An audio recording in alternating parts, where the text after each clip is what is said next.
Muchas veces nos toca orar por personas que hablan mal de nosotros. Moisés fue blanco de muchas críticas y de muchas murmuraciones. Moisés era un hombre que no guardaba rencor, porque si hubiese guardado rencor de hace mucho, ya no oraría por el pueblo. ¿Acaso no nos puso Dios para interceder por un pueblo que en ocasiones resbala, falla y pierde como que el norte espiritual? Sean todos bienvenidos a este espacio donde combinamos la palabra de Dios con la oración de fe. Recuerda lo que dice Santiago capítulo 5, versículo 15. Y la oración de fe salvará al enfermo y el Señor lo levantará. Por favor, allá abajo en los comentarios déjame saber cuáles son tus peticiones de oración y tus comentarios acerca de la palabra que vienes escuchando en este canal. Estoy seguro que Dios tiene una bendición nueva para todos nosotros. Estamos listos y vamos a la palabra de Dios. En Número capítulo 21, versículo 4 al 9, hoy vamos a hablar acerca de este episodio bíblico en el que el pueblo de Israel se quejó contra Dios, se quejó contra Moisés y peor aún, se quejaron contra el maná que les había acompañado durante 40 años aproximadamente. En el versículo 5 dice: y habló el pueblo contra Dios y contra Moisés. ¿Por qué nos hiciste subir de Egipto para que muramos en este desierto? Antes de avanzar, quiero poner un detalle que me parece interesante. Este pueblo que se está quejando acá no es la misma generación que recién había salido de Egipto. Cuando leemos las escrituras acerca del peregrinaje de Israel en el desierto, vamos a hallar que en muchas ocasiones Israel estuvo quejándose y murmurando, incluso yendo al extremo de querer apedrear a Moisés y Aarón. Esto se repitió muchísimas veces desde que salieron de Egipto. A pesar de las señales poderosas que Dios hizo para doblegar a Faraón y al ejército de la potencia militar más poderosa del mundo en ese momento, a pesar de que ellos vieron con sus propios ojos cómo el Dios Todopoderoso les abrió el mar Rojo para caminar en seco y así avanzar hacia la tierra prometida, ellos seguían dudando y especulando acerca de Dios. Por ejemplo, en Éxodo capítulo 16 encontramos que cuando ellos tuvieron hambre, allí murmuraron contra Dios y murmuraron contra Moisés, alegando de que era mucho mejor haberse quedado en Egipto cuando estaban frente a las ollas de carne. En respuesta de eso, el Señor entonces les envió el maná, pan del cielo, pan de ángeles le dio a ellos para poder saciar el hambre en ese momento. Y así sería durante todo el caminar en el desierto. Dios siempre tuvo cuidado de todos los detalles. Dios proveyó todo. Dios suplió todo. Cuando faltaba agua, agua les daba. Cuando faltaba comida, comida les daba. Cuando tenían frío, columna de fuego, y cuando tenían calor, pues columna de nube para refrescarlo. Dios nunca hace nada incompleto. Lo mismo va a pasar con nosotros el día de hoy. Dios, que nos sacó del mundo, que nos sacó de las tinieblas, que nos sacó del pecado en el que vivíamos a través de la fe en Cristo, no nos va a abandonar en el camino cristiano. El camino cristiano es un camino, sí, de desierto. Es un camino, sí, de prueba, de dolor. Es un camino de vicisitudes, de espinas, pero también es un camino de respaldo. Siempre vamos a tener a Dios de nuestro lado. Dios no deja nada a medias. El que comenzó la buena obra en nosotros la va a ir perfeccionando en Cristo Jesús, pero es necesario que nosotros creamos a Dios. Esta historia bíblica acerca de esta murmuración, quiero repetir, quiero ir al punto, que la generación que está murmurando aquí en Números 21, versículo 4 al versículo 9, no era la generación de los padres, sino la generación de los hijos. En Éxodo, repito, capítulo 16, ellos se quejaron por la falta de comida. Y ahora en Número 21, ellos se quejan porque llevan mucho tiempo comiendo el mismo alimento. Eran dos quejas diferentes. En Éxodo 16 se quejan porque no tenían que comer, y ahora en Número 21 se quejan porque están comiendo siempre lo mismo. Vamos a mirar lo que dice la palabra de Dios. El verso 5 dice: pues no hay pan ni agua. Nuestra alma tiene fastidio de este pan tan liviano. Mira qué forma tan negativa, tan despectiva de hablar contra el pan del cielo que el Señor les había dado y que había sustentado su vida. Esta era la generación de los hijos. Aquellos que eran los niños cuando los primeros padres se quejaron, son los que se están quejando ahora. Y aquí aquí nos damos cuenta que los mismos errores que cometieron los padres, ahora lo están cometiendo los hijos. ¿Te suena eso familiar?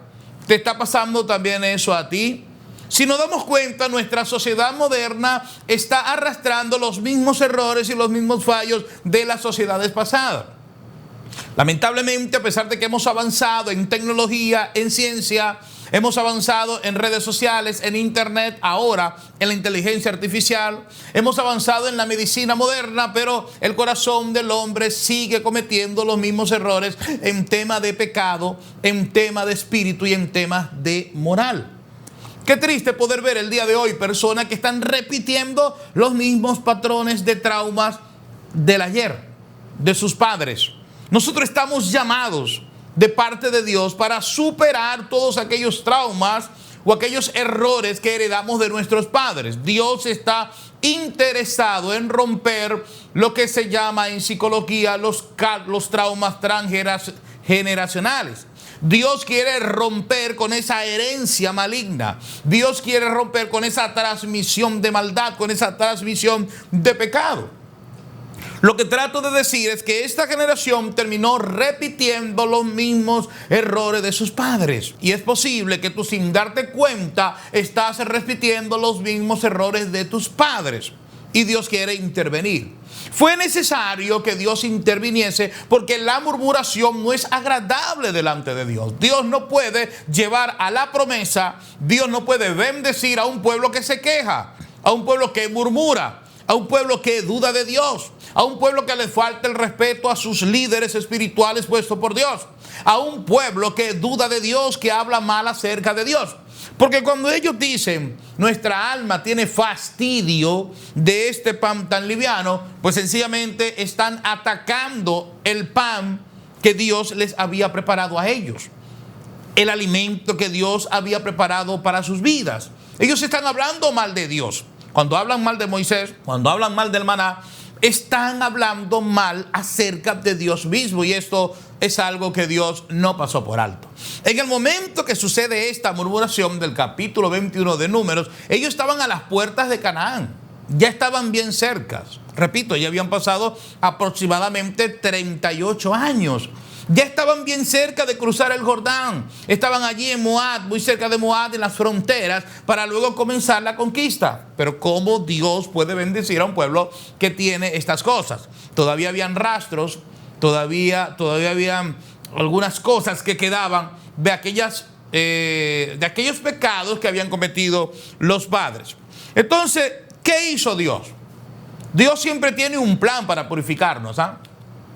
Dios siempre tiene un plan para quitar de nosotros el pecado, porque el pecado no es agradable delante de Dios. Ese es el tema que está en la Biblia.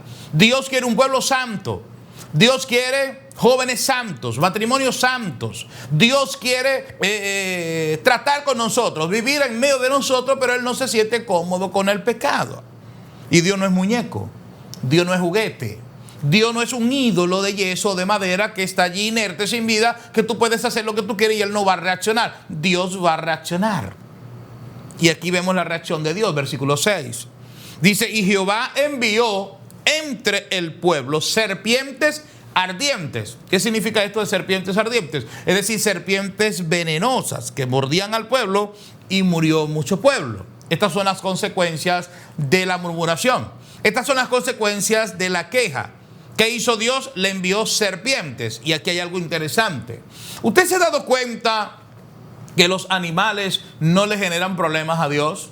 ¿Usted se ha dado cuenta en las Escrituras cómo los animales obedecen perfectamente a Dios? Estas serpientes nunca picaron al pueblo, no mordieron al pueblo antes de la orden divina. Ellas se lanzaron en contra de los murmuradores, porque no mordieron a todos, solamente a los murmuradores, cuando Dios les dio la orden. Dice aquí, repito, Jehová envió entre el pueblo serpientes ardientes. Estas serpientes fueron enviadas de parte de Dios y las serpientes obedecieron. Y el Señor le dice, me muerdes a aquel, me muerdes a aquella y me muerdes a este otro. Y ellas iban directo y mordían a cada uno que el Señor les había indicado. Qué interesante ver cómo el reino animal se alinea con el reino de Dios en una sincronía perfecta. Nos damos cuenta también, por ejemplo, cuando el arca de Noé, cómo iban subiendo en el arca de dos en dos, de dos en dos, de dos en dos. León y leona, tigre y tigresa, perro y perra, ¿verdad? Y otros animales, elefante con la elefante, y así sucesivamente. Fueron subiendo. ¿Y qué decir del gran pez, aquel que se tragó a Jonás, que Dios lo preparó, dice el libro de Jonás, para que se tragara a Jonás? Los animales siempre han obedecido a Dios. Recuerdo ahora mismo también aquellos cuervos que Dios usó para darle de comer a Elías. Tarde y mañana iban con pan y con agua para sustentar y para alimentar al profeta. Gloria a Dios. Qué grande es nuestro Dios. Que las criaturas más insignificantes no le desobedecen, sino que se agradan de obedecer la orden de Dios.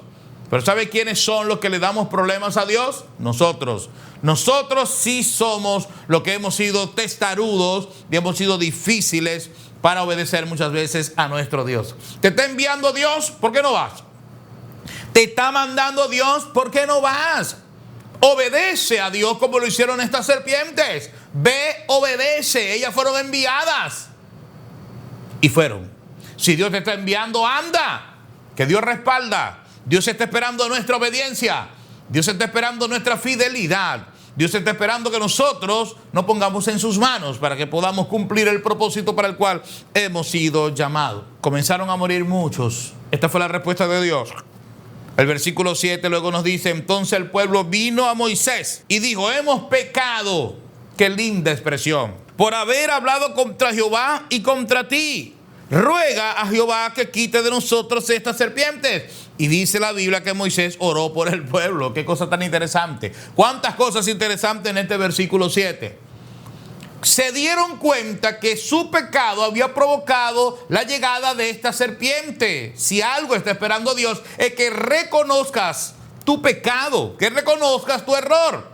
Hay cosas que te comienzan a salir mal, hay serpientes que te están mordiendo, hay tempestades que se han desatado porque tu pecado lo ha desatado. Porque tu desobediencia ha hecho que Dios se levante y te haga adversidad. Qué bueno cuando nosotros somos capaces de reconocer nuestros errores. Si hay una música para el oído de Dios, es escucharnos decir: he pecado. La Biblia dice que si confesamos nuestros pecados, Él es fiel y justo para perdonarnos y limpiarnos de toda nuestra maldad. Hay que ser humildes, hay que ser sencillos. Estamos completamente desnudos delante de Dios.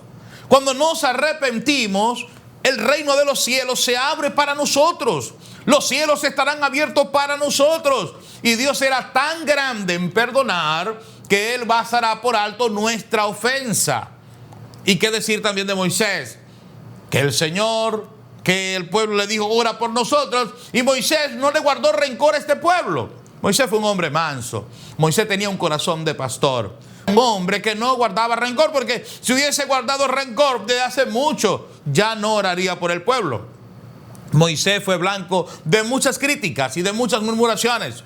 Y nosotros que somos ministros del Evangelio, que estamos llamados para guiar personas, para pastorear ovejas, pueblo de Dios, tenemos que ser conscientes que muchas veces nos toca orar por personas que hablan mal de nosotros. No puede nacer en el corazón de un pastor raíces de amargura. Un pastor no puede dejar de orar por el pueblo, así el pueblo esté hablando mal de él. Ese es nuestro trabajo. Esa es nuestra labor, seguir intercediendo por aquellos que pecan contra Dios. ¿Acaso no es esa nuestra labor? ¿Acaso no nos puso Dios precisamente para interceder por los pecadores y para interceder por un pueblo que en ocasiones resbala, falla y pierde como que el norte espiritual? Lo mismo hizo Job con sus amigos.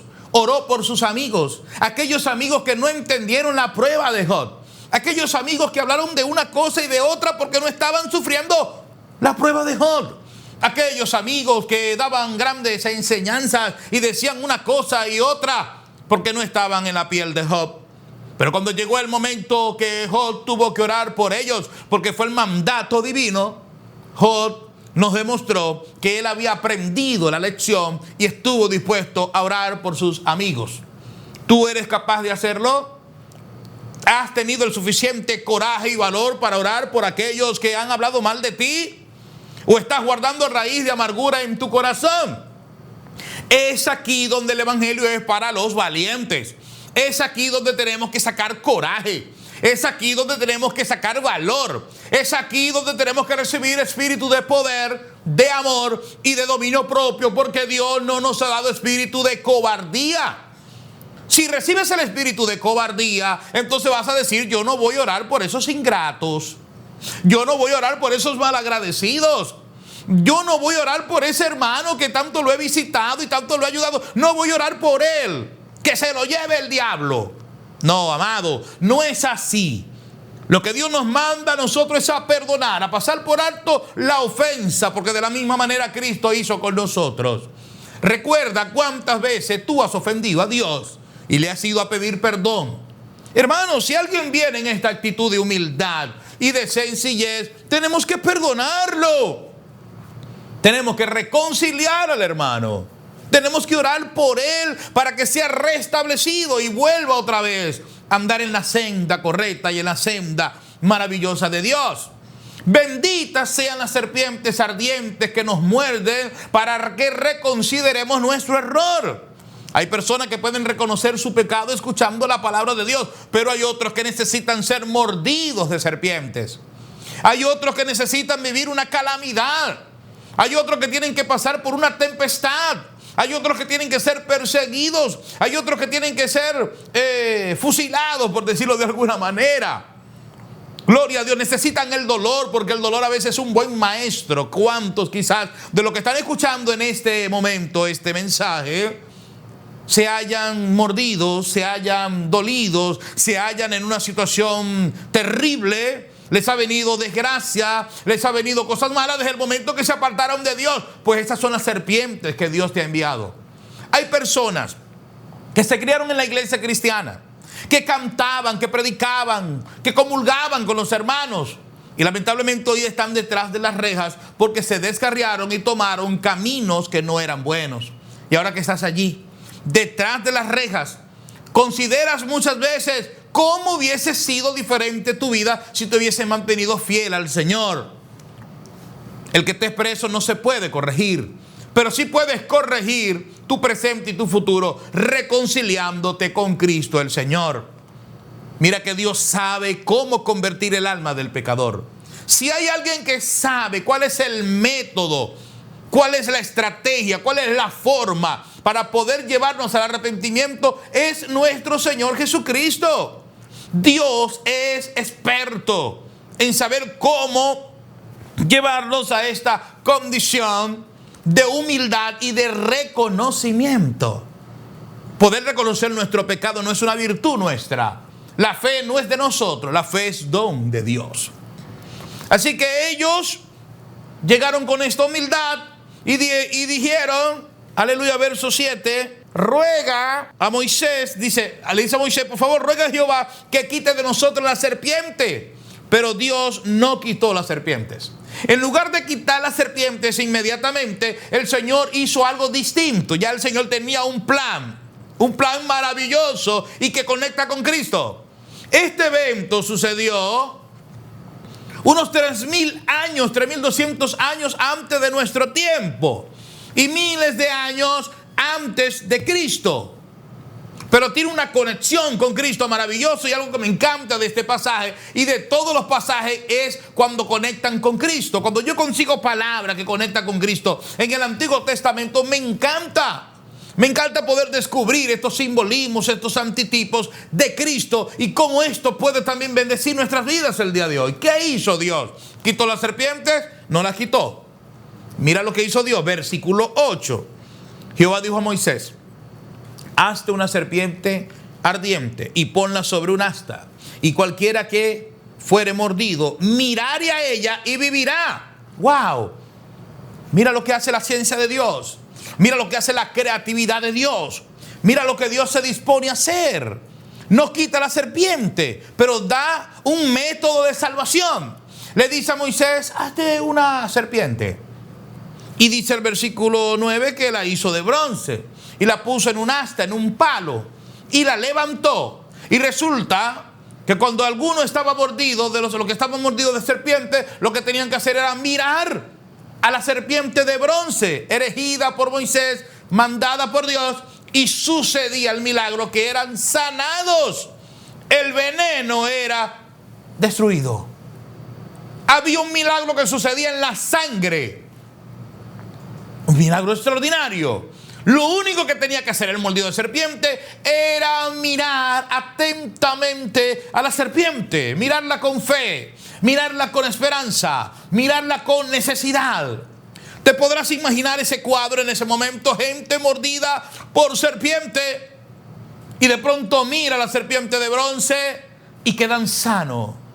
Aleluya. Y este evento conecta con lo que dijo Jesús en San Juan capítulo 3, que lo vamos a leer inmediatamente, versículo 14 y versículo 15. San Juan capítulo 3, miren esto, gloria a Dios.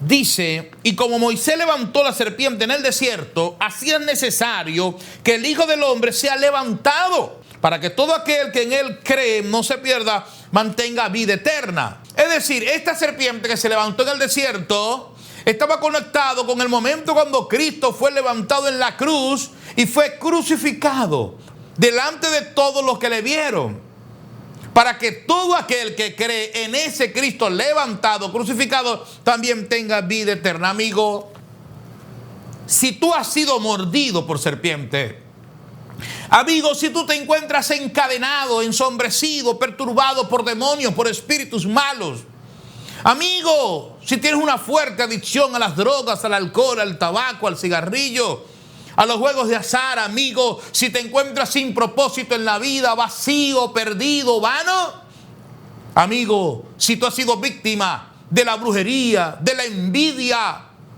del vudú, de la hechicería, solo tienes que mirar a Cristo. Mirar significa creer en Cristo. Mirar significa confiar en Cristo. Mirar significa venir a Cristo y entregar nuestras cargas, como lo dice Mateo 11:28. Venid a mí todos los que estáis trabajados y cargados, que yo os haré descansar. Hay un lindo coro que cantamos siempre. Una mirada de fe, una mirada al Señor es la que puede salvar a un pecador. Mira, no importa cuánto hayas pecado. No importa cuánta droga hayas fumado. No importa cuántas cosas horribles has hecho.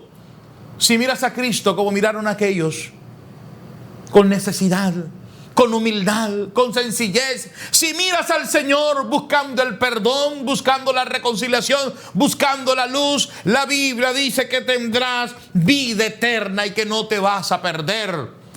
Cuando miramos a Cristo de esta manera, recibimos el nuevo nacimiento, recibimos el Espíritu Santo. El diablo es vencido. Las tinieblas se van de nosotros y recibimos dentro nuestro una transformación que ninguna otra cosa lo puede hacer. Lo que es difícil para los hombres es fácil para Dios. Lo que es difícil para nosotros es fácil para Dios, pero Dios necesita que lo mires a Él. Cuando Pedro estaba caminando sobre las aguas, él estaba caminando victorioso a pesar de la tempestad, porque estaba mirando a Cristo. Pero cuando quitó la mirada de Cristo, entonces comenzó a hundirse, porque perdió la fe, porque tuvo temor. ¿Por qué tienes que mirar a Cristo? Porque cuando miras a Cristo te llenas de valor, te llenas de fuerza. No dejemos de mirar a Cristo, hermano, que estamos caminando por años en la vida cristiana. No dejemos de mirar a Cristo. Hay gente que no quiere afirmarse en los caminos de Dios. Hay gente que está desanimada, que no quiere servir al Señor. Hay amigos y amigas que me escuchan que no quieren ir a la iglesia porque miraron el mal testimonio de otro cristiano. El problema es que estás mirando en la dirección incorrecta. No tienes que mirar el mal testimonio de la gente. No tienes que mirar a los hombres. Tienes que mirar a Cristo. Si encuentras un buen testimonio que te inspire, que te anime, está bien. Pero si encuentras un mal testimonio, hay que quitar la mirada. No podemos permitir que los malos testimonios nos aparten de una relación con Dios victoriosa. Es que cuando tú miras a Cristo atentamente, va a pasar algo poderoso en tu sangre. Va a pasar algo poderoso en tu cuerpo. Miles fueron sanados en el ministerio del Señor. Miles fueron liberados en el ministerio de los apóstoles. Miles han sido sanados después de los apóstoles durante la era de todo, durante el trayecto de toda la era de la iglesia. Y miles son sanados el día de hoy. Miles son liberados y perdonados. Dios está buscando gente que tenga fe en su mirada. ¿Qué hay en tu mirada? Quizás en tu mirada haya dolor, trauma, decepción. Pero llegó la hora de poner fe en tu mirada. Llegó la hora de poner fe en tu vista. Quita tu mirada de los problemas. Quita tu mirada de la circunstancia que te rodea. Quita tu mirada de las malas noticias que vemos a diario por las redes sociales. Quita tu mirada del dinero. Quita tu mirada de la codicia. Quita tu mirada de aquellas cosas que no nos hacen bien. Y pon tu mirada en Cristo. Confía en Cristo. Descansa en Cristo. Descansa en el Señor. Ríndete en las manos del Señor. Y entonces dice la Biblia que tendrás vida eterna. Eso significa que vivirás aquí en la tierra y después de morir también vivirás eternamente. Aleluya. Por eso Cristo murió en la cruz. Para eso fueron sus llagas. Por sus llagas somos salvos. Por sus llagas somos curados.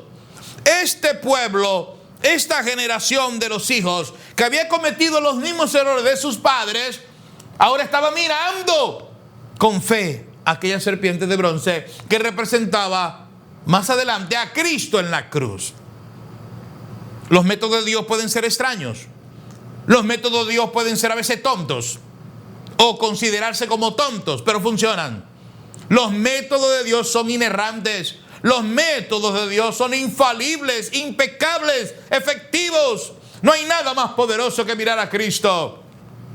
Y cuando yo analizo este mundo, es que no encuentro otra persona a quien mirar que sea tan hermosa, que me haya amado tanto, que se haya entregado tanto por mí como mi Señor Jesucristo. Jesús es como un cuadro de arte que no está ahí como adorno, sino para ser contemplado. Cuando tú miras a Cristo y Él te mira a ti, tú te levantas, tú te renuevas. La mirada de Jesús no da paz, no da esperanza, no da fuerzas nuevas. Es maravilloso mirar al Señor. Dice este versículo: y Moisés hizo una serpiente de bronce. Estoy en Números 21:9. Aleluya. Y cuando alguna serpiente mordía a alguno, miraba a la serpiente de bronce y vivía. Yo creo que contigo va a pasar lo mismo.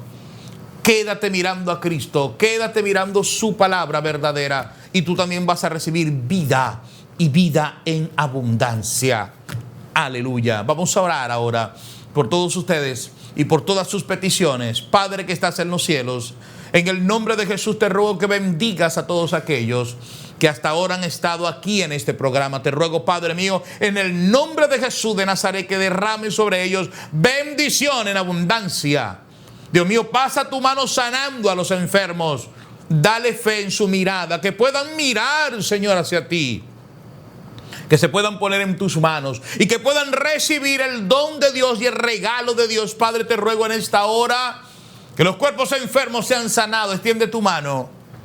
Extiende tu mano hacia los cielos. Allí donde estás. No es casualidad que te topaste con este contenido. Levanta tus manos y en el nombre de Jesús oro por ti para que recibas la bendición de Dios. Padre, toca y bendice de manera poderosa. Te ruego, Dios mío, que los pecados sean perdonados y las enfermedades salgan de los cuerpos. Dios, te pido en el nombre de Jesús que se derrame alta bendición sobre todos aquellos que se conectan con este canal. Dios mío, Dios, te ruego que esta palabra cale hondo y profundo en cada corazón y que puedas, Señor, salvar a través de ella, Dios. Oh, mi Señor, en el nombre de Jesús clamo y te doy gracias. Amén. Agradezco a Dios que nos ha permitido compartir la palabra. Si cree que este mensaje pueda bendecir a un compañero, a tu amigo, a otras personas, por favor, compártelo. Y si no te has suscrito, hazlo ahora mismo. Yo soy el evangelista Cristian Javier Herrera y nos vemos en la próxima entrega.